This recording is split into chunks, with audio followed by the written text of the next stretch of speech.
अस्सलाम वालेकुम नाज़रीन, अंडरग्राउंड न्यूज के साथ मैं हूं मिशाल अरशद। अब रुक करते हैं हेडलाइंस की तरफ। वजीर आजम शहबाज शरीफ की काबीना में जहांगीर तरीन ग्रुप को अहम जिम्मेदारी देने का फैसला। ओन चौधरी को अमून नौजवान के लिए वजीर आजम का मुशीर बनाने की असम्बली काबीना डिवीजन ने तैयार कर ली। ओन चौधरी माजी में इमरान खान के करीबी साथी तस्वुर किए जाते थे।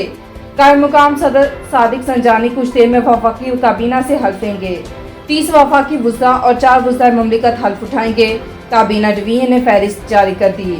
मुस्लिम लीग नून को 14, पीपल्स पार्टी को 11 और JUIF को 4 वज़ारतें मिलेंगी। MQM और बलोचिस्तान अवामी पार्टी और BAP के दरमियान 7 वज़ारतें तकसीम की जाएंगी।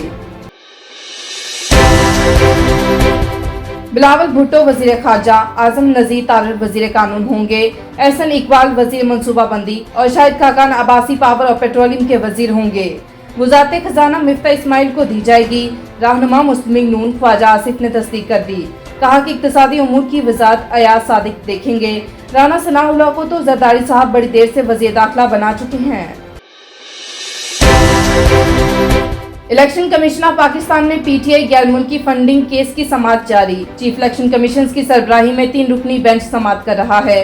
तहरीक इंसाफ के वकील अनवर मंसूर इलेक्शन कमीशन में पेश। मामले वकील ने बताया कि अदालत अकबर बाबर को केस से अलग करने की दरख्वास्त खारिज कर चुकी। इस्लामाबाद हाई कोर्ट ने जो ऑब्जर्वेशन दी वो बदकिस्मती है। जिन बातों पर दलाइल नहीं दिए गए थे वो भी हुक्मनामे में शामिल कर दी गई। इस्लामाबाद हाई कोर्ट ने इलेक्शन कमीशन को फॉर्म फंडिंग केस का फैसला 30 रोज में करने का हुक्म दे रखा है। नौमुंतखब वज़ीर आला पंजाब हमजा शहबाज की हल्फ बर्दारी कराने के लिए मुस्लिम लीग नून ने लाहौर हाई कोर्ट से रुजू कर लिया।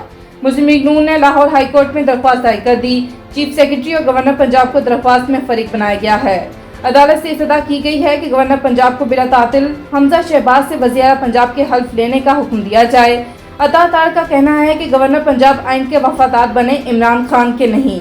वफाकी हुकूमत को गवर्नर पंजाब के खिलाफ आइन के आर्टिकल 6 के तहत कार्रवाई करनी चाहिए।